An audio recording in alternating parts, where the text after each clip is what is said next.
Hello, Eaton here, and welcome to Radio Out There.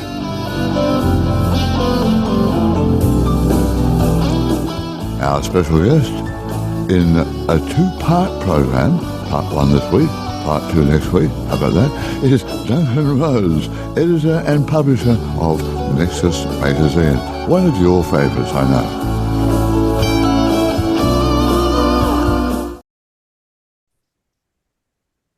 Duncan, lovely to hear and see you again. How are you? I'm very good, thank you. I've had a whirlwind couple of months, but yes. Wonderful. All very, very good. Good.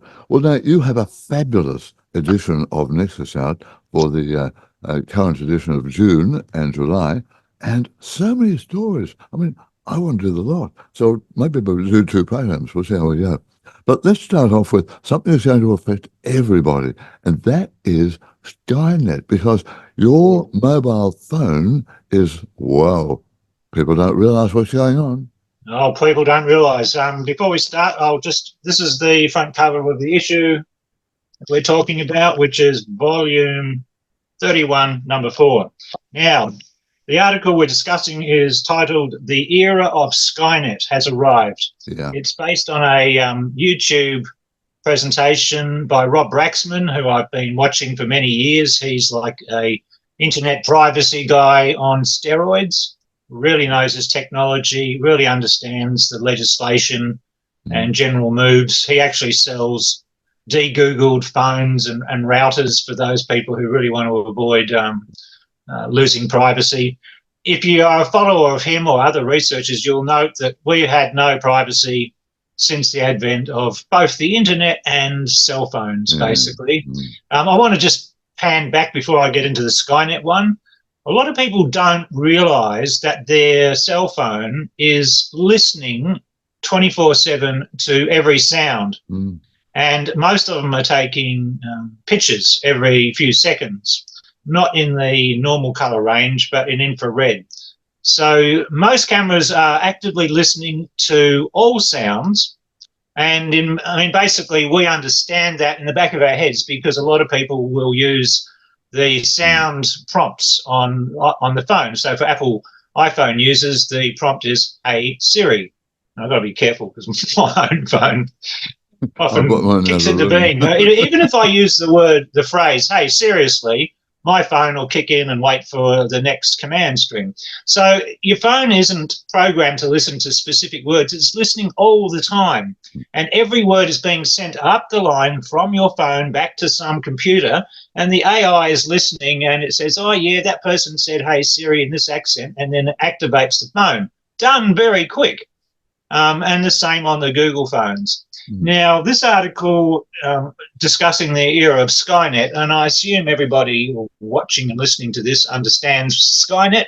Skynet is the horrific future AI-controlled planet Earth that Arnold Schwarzenegger starred in the movie The Terminator. And basically, Terminator is sent back to kill a human who ends up leading the resistance against Skynet in the future. So Skynet is really where mankind has used computers and AI to make life easier, to make life safer, and eventually AI became self-aware. I forget the actual details of the plot, but the AI decided, well, we can look after the planet and ourselves better. We don't need humans. Humans are a threat to our existence. And so in that hypothetical dystopian future, AI basically engaged in exterminating all humans. And mostly AI created killer robots, killer drones, and even the ability to time travel. And that's the plot of the first Terminator movie. So Skynet is something that a lot of people have in the back of their minds as a type of dystopian future outcome that we want to avoid.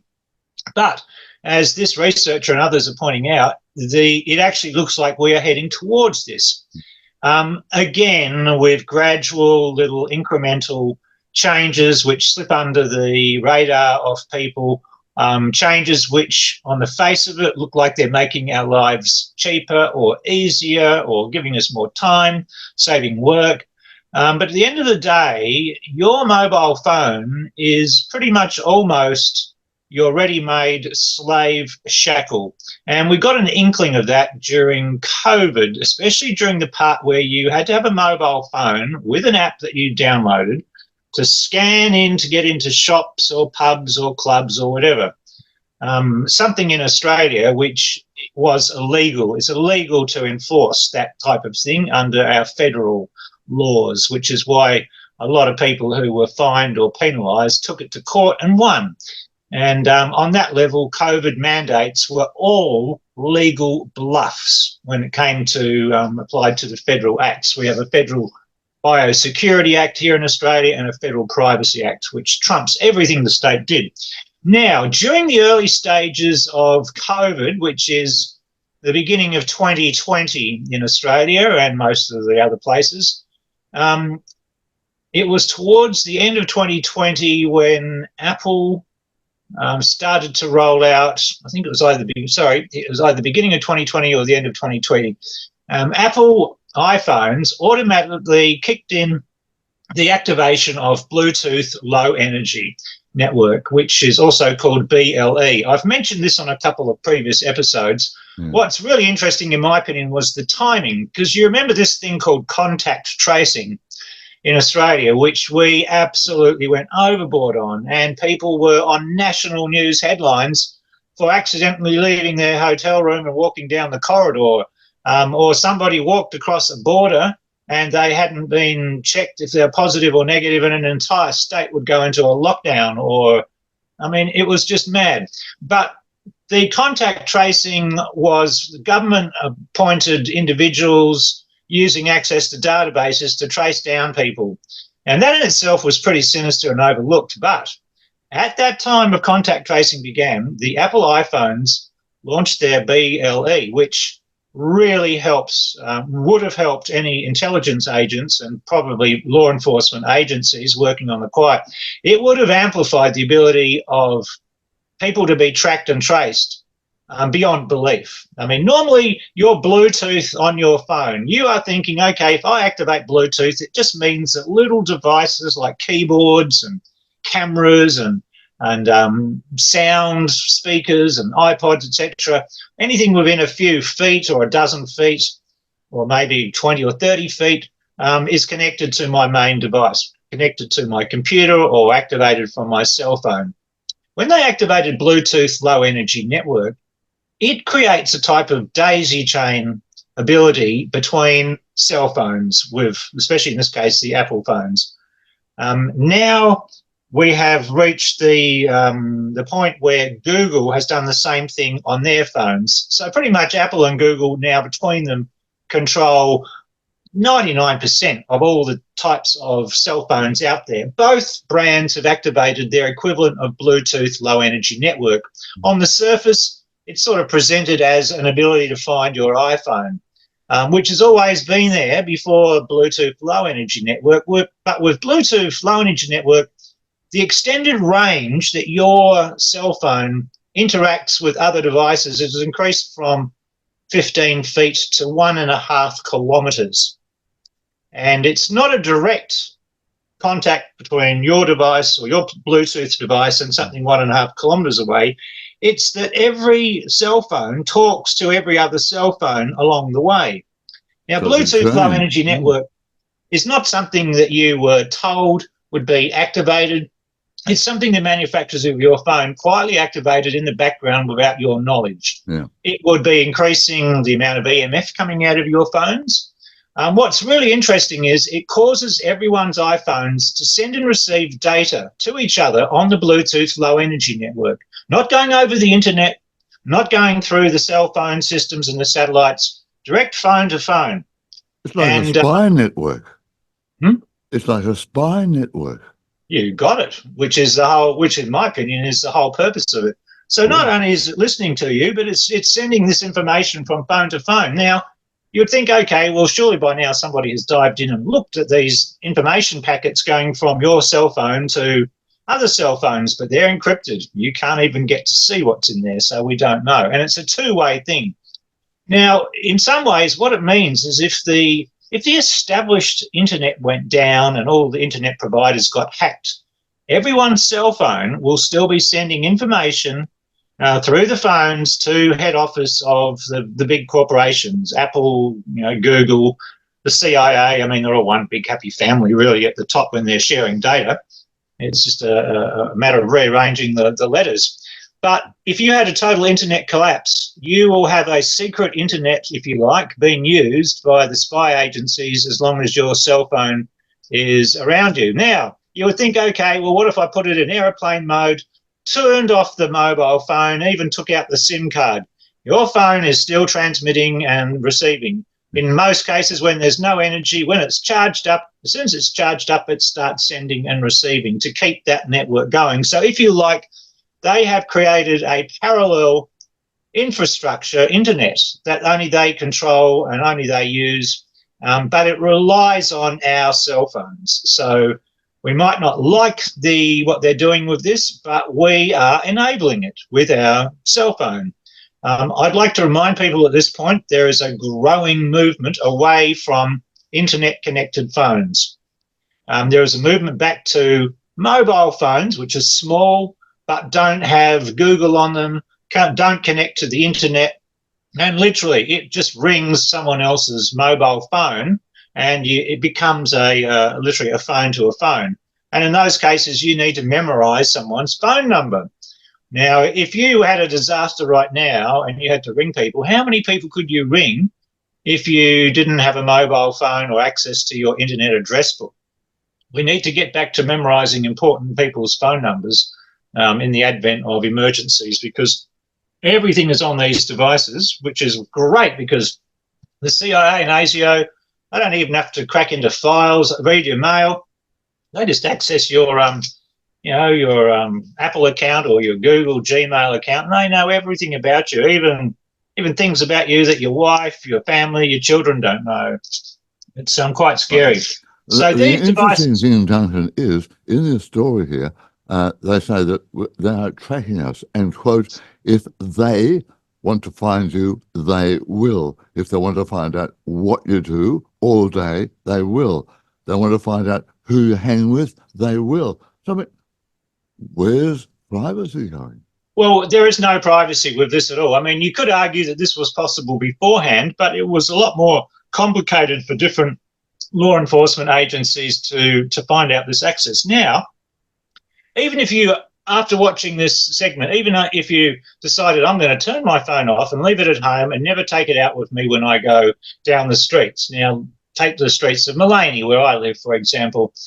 I don't ever take my mobile phone with me when literally, it sits in the car for emergencies.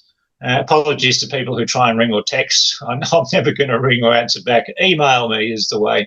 So anyway, I'm walking down the streets of Mullaney. Every time I have a conversation with somebody in a cafe or on the street, everyone's mobile phone within earshot is picking up my voice and sending it back to the headquarter server. And somewhere back at that server, the AI will be looking at it going, oh, yeah, that's Duncan Roads' voice.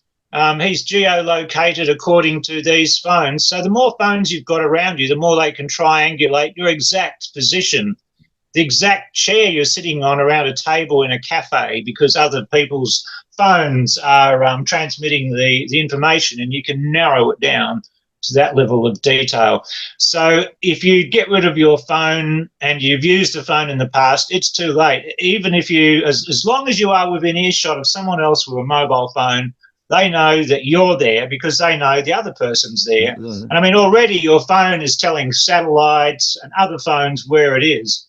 But the ability to narrow down exactly where you are has gone from, just from hundreds of yards to dozens of yards, and now it's down to, within a foot. You're talking inches. They can triangulate your position. Right, so of course, if everyone gets rid of their mobile phones and anything to do with the internet, it all falls apart. But you look at where we are. For a lot of people, that's the end of life as we know it. They get rid of their mobile phone. Well, that's what I was going to say, Duncan. The only way is not to have a mobile phone. Go and chuck it in a river or off a cliff somewhere. But are people going to do that? Well, they're going to have to start thinking about it, because all the plans for the future rely on people having a mobile phone up to a point. And obviously, if you're if you're the evil geniuses at the top mapping out the future, with the help of very advanced AI to gauge reaction patterns in different people, in different cultures and countries, at some point, if the public see the dystopian future charging down the line and they see, well, that dystopian future is only going to occur if I use my mobile phone, download the government app, and then use it to get in everywhere, which is what they want. So at that point, you might think, okay, the conspiracy theorists have got a heads up on the future, and everybody in that area, say, gets rid of their mobile phones. You basically won't be allowed to go in there and buy the food, buy the things, do the banking. So at that point, they would, if you were the evil genius and people started to figure out, okay, my cell phone is my enslavement, I'm going to get rid of it, and then they'll never know where I am, what I'm doing. At that point, you would want to inject something into every single person which replaces the mobile phone. And I have to say, nanotechnology exists. And they honestly could have put that tracking and monitoring software into humans with the COVID shots. And my big question is how much of what they injected into the jabs people, how much of that sheds onto the unjabbed in terms of the nanotechnology, the self-assembling stuff. In my opinion, given the fact that the American Defense Advanced Research Projects Association, DARPA originated the prime contents for all the COVID jabs, and they literally gave them to Moderna and Pfizer, etc., to white label and put in a few more adjuvants, plus whatever those drug companies wanted to add into the mix. But there's something fundamental in there which came from the American military, of very high security clearance levels. And in my bones, I just know that they have put nanotechnology into people. Whether or not it's for mind control, I don't know, but I do suspect, given the number of jabbed people who have been found to be emitting MAC addresses on the Bluetooth spectrum. When you do those things, you hear about people emitting, something from their arm, or they walk up to a TV screen and the TV screen wants to connect their Bluetooth and they don't have a Bluetooth on them. All those stories you've heard over the last 2 years, conspiracy theories, and some of them are a bit out there, but some of them are absolutely fact. There is a huge argument to show that at least 85% of the people who received at least one COVID injection, if you tell them to leave their mobile phone in the car and you take them out into a field and there's no one else within hundreds of yards, you activate your Bluetooth scanner on your phone and you will detect a unique MAC address coming from that jabbed person. People have found them emitting from graves. People have gone to graves. A person has been there a week and their body is still emitting on the Bluetooth spectrum a unique MAC address. So there is something there to be discovered and resolved. I don't want to feed into it because there are people out there making money and getting ratings on the conspiracy side by speculating very wildly. I don't want to spread fear and alarm, but they did put something in there. And the question is, how much did that spill over onto the unvaxxed? And we're addressing that in some of the next issue. So again, this is something people need to keep an eye on. I would hate to see what they injected into us being able to do what in terms of the monitoring, the listening and the reporting back. But we just don't know. The article here is basically featured because it was only a few weeks ago Google activated theirs. So now the entire planet has a Bluetooth low energy network being used, and we haven't a clue what it's being used for, what it's doing, and I can't see anything good about it whatsoever. So that's there's only one thing, Duncan. They do talk about the fact that surveillance cameras with AI capabilities could be used to search for specific faces. Now, lost people, criminals gone on the run, whatever, that could be a little tiny bit of positivity there. Yeah, well, that's already happening in China, and it's one of the, they've always got a reason why it's a good thing. catching criminals. I mean, they're pumping up crime all the time. So when there's a breakthrough and criminals are caught, and real criminals are caught, a lot of the public go, oh, thank God, you know, criminals have been getting such an easy time. They're let out of jail earlier, and on they go. But yes, in China, they have a pretty integrated AI camera system, and they're starting to pull up people. But it's happened and been available in Australia and in the West for a while. They just haven't activated the technology. They use it in secret. I remember when Princess Diana died in the tunnel. I had a housemate whose mother was in the bus. There was a tourist bus, you know, of Australians going through, or Australians and Westerners, looking around the sights of Paris.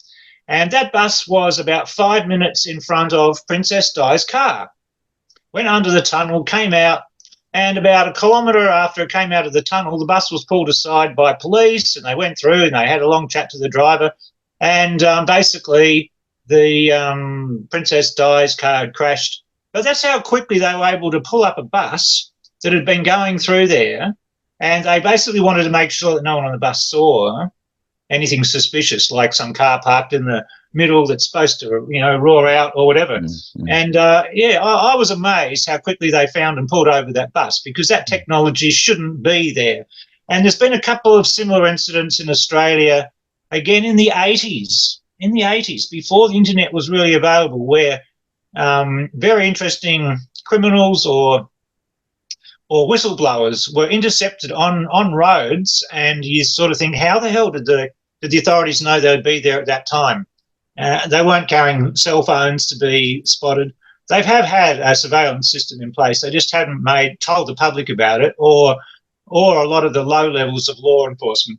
But this takes it to the next level. And I guess why the Skynet thing comes into it is because when you've got everyone's mobile phones talking to each other and sending data instantaneously on the Bluetooth low energy network, if we did go into the dystopian Skynet future, you would have robots running around hunting and, you know, organising traffic or whatever, and you would have flying drones flying around doing whatever they're supposed to do, hunting down anti-vaxxers or, you know, making sure everyone's obeying the rules.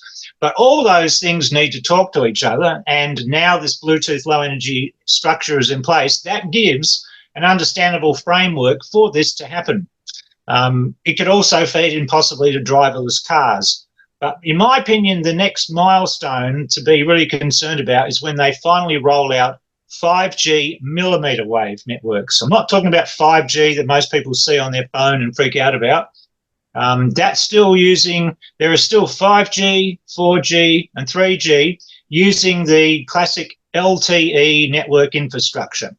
In Australia, they only auctioned off the 5G millimetre wave part of the spectrum a couple of years ago, and companies are still, you know, tendering, building and figuring out what's going to be the best way to make money.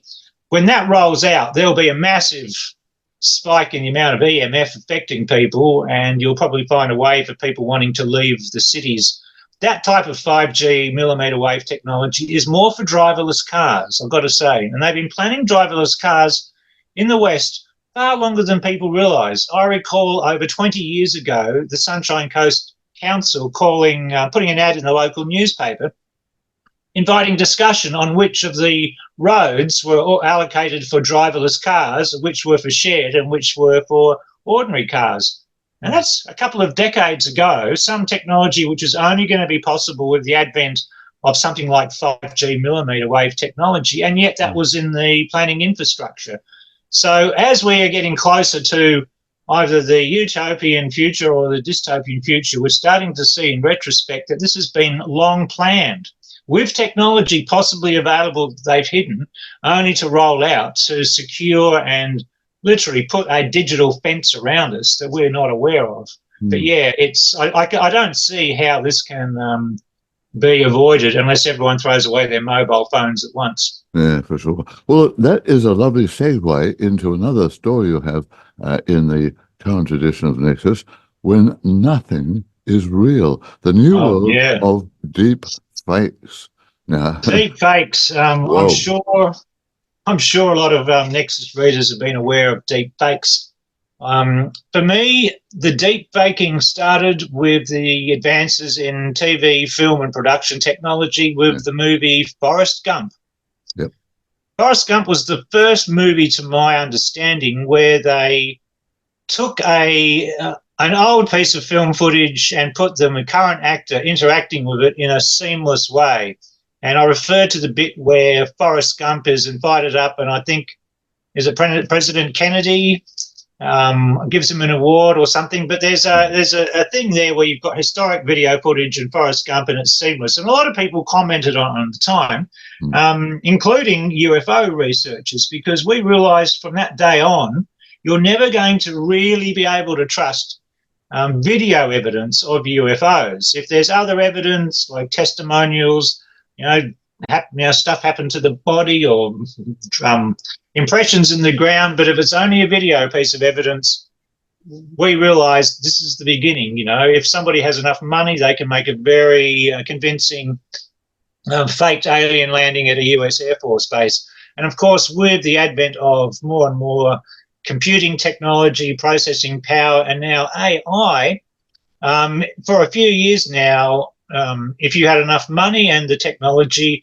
you could pretty much create a convincing and believable video of anything you wanted.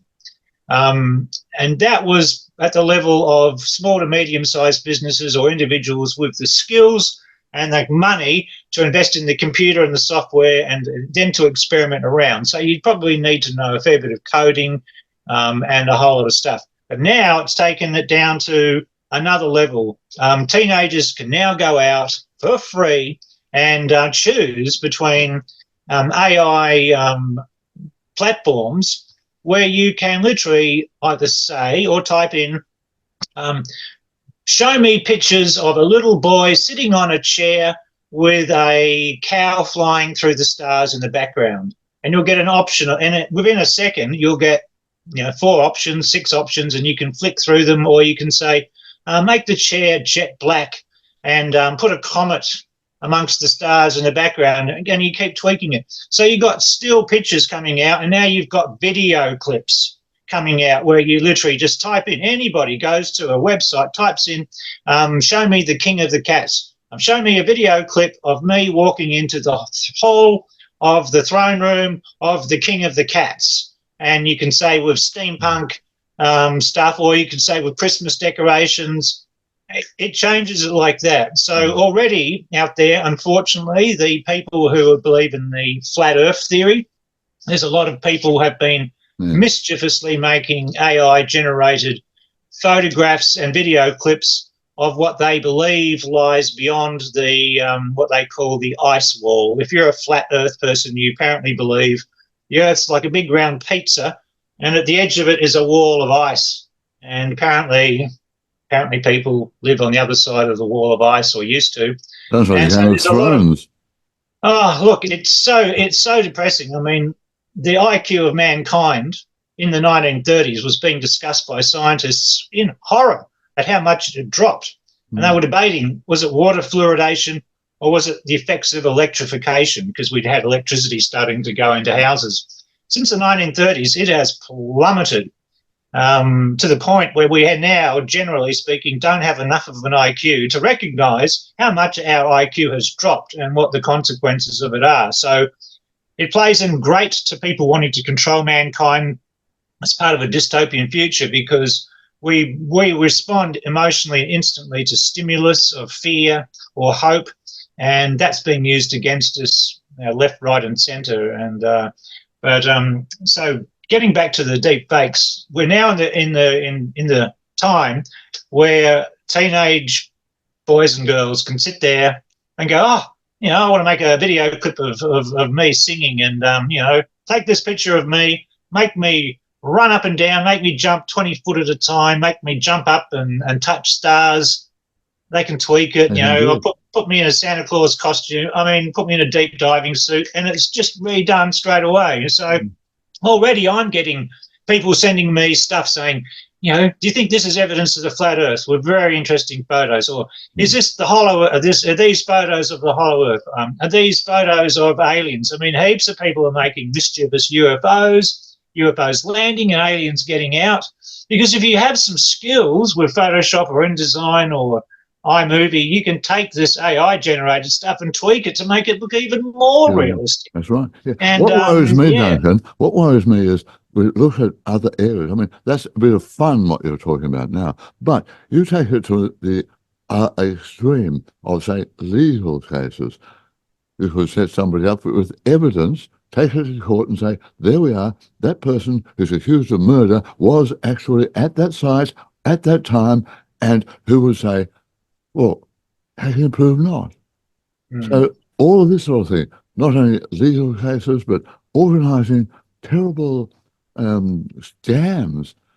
Oh, absolutely. I mean, we've seen scams all over social media where Mel Gibson will pop up on Facebook telling you how much money he's made from this crypto platform, and people look at it and go, "Oh, that's him. That's him talking about it. It's an AI clip." That's right. Not only Mel Gibson, but some of the hosts on some of the TV shows, Mel and Kochi, I think have been done.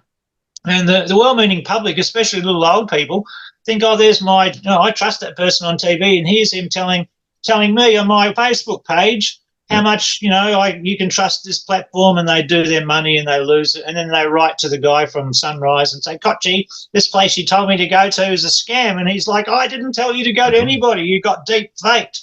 Yeah. And we're reaching, I don't know whether I got it into this article, but it's definitely mentioned in the global news of this section. It's being used by political parties to help influence election outcomes. That's the next point. You can have a deep fake of a person who's standing for election in a critical seat. I mean, whoever gets that seat possibly could win the entire thing, tipping point seats.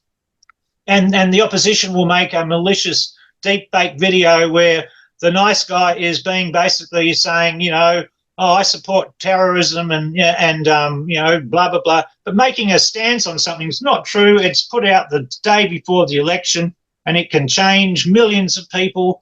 And then afterwards, it's like, oh, you broke the law, but the damage is done, the vote's in and being counted. And I was wrong, slap me in the court. Yeah, here's $50,000 yes, I'm guilty of it, but they wouldn't reverse the election result because of one deep fake. So, but with the US election coming up this year, you have to wonder whether or not. I mean, we've seen so many rather dodgy things. I'm being very kind here. I wouldn't say corruption. I wouldn't be allowed to. But what America's gone. America's lost. The federal government. All three options. You're voting for Zionism. None of those people control themselves. But in the Indian elections, which are massive, because India's situation and positioning geopolitically is a lot of people are observing it to see which way Modi's going to go. Is he going to go pro-WEF and kowtow to the Zionists, dystopian future? Or is he going to support BRICS, BRICS, and the perception that Russia and China and India together are standing up to the world order proposed by the UK, USA, NATO empire? And that's what it's shaping up to be. So the Indian election, there were some cases there of deepfake AIs being used. And again, it was only a day or two before the election. Whether or not it hugely affected the outcome, we don't know, but it definitely has the ability. In the case of America, I don't think you need to use deepfake videos. Americans are very low IQ. Sorry, guys, except for the Nexus readers. You've lost Americans are very low IQ. They are waking up. And the waking up is they're more awake in America than they are in Australia. Yeah. It's a shame in Australia what you can talk about and what you can't. And I'm talking about to people who are awake on COVID, awake on climate change, awake on Ukraine, Russia. But on matters of Palestine and Israel, they're pro-Israel without even understanding why. They are. And this is, we've still got some waking up to do. The anti-Semite stuff going on as well. Look, let's not go into politics. But what I would like to talk about here is the fact that there's now AI-generated news readers, news presenters in India. Now, that could well have affected the elections that have just finished in India. And absolutely. More. So if there's AI-generated news presenters, well, how much of the footage that's being used is AI generated as well. Well, maybe you didn't know, but there's been AI-generated newsreaders now for at least a year on some news platforms. AI-generated news stories, regurgitated by humans reading the teleprompter, they've been going for quite a few years. Even ABC News Australia has been using AI-generated news stories regarding finance for the day, weather for the day, and sports for the day. Most of everything you've heard on ABC News for those three things was written by AI, and that's been going on for 10 to 15 years in Australia. And when it came to light on an episode of Media Watch, which I used to watch before it went so woke and full of rubbish that it's unwatchable, absolutely, the guy running Media Watch was shocked and horrified.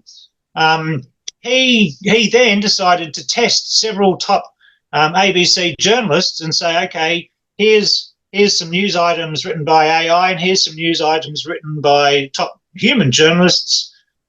Shuffle them up. Tell us which ones are AI and which ones are humans. None of the top ABC journalists at the time could discern the difference. And that was 10 to 15 years ago in little old Australia on our government ABC. So it's been around for a while, but the next level where we are now is it's going to actually start taking up time for journalists and researchers to check almost everything coming in. And of course, the biggest one of all would be the fakes, UFOs attacking a city or a faked alien invasion. Maybe you could fake a tsunami or an asteroid strike and tell people on the other side of the planet, we're all dead and dying. Here's video footage of the impact, the waves, the carnage. I mean, you could trigger stock market crashes globally. You could affect the price of selected stocks with deep-faked AI. So there's finances, election outcomes. I mean, the list is endless. I mean, it's meant for entertainment, but, you can see where it's going to go. Oh, no. Well, as a former ABC news reader, news anchor for our US listeners and watchers, it's a totally different world. And I look back at my days when I was there, when truth mattered and all sorts of things happened like that, balance, doggone. And how much of that is AI? Well, you've just answered the question.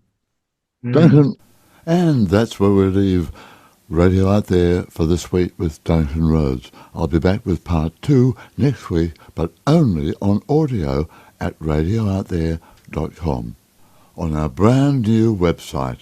See you then.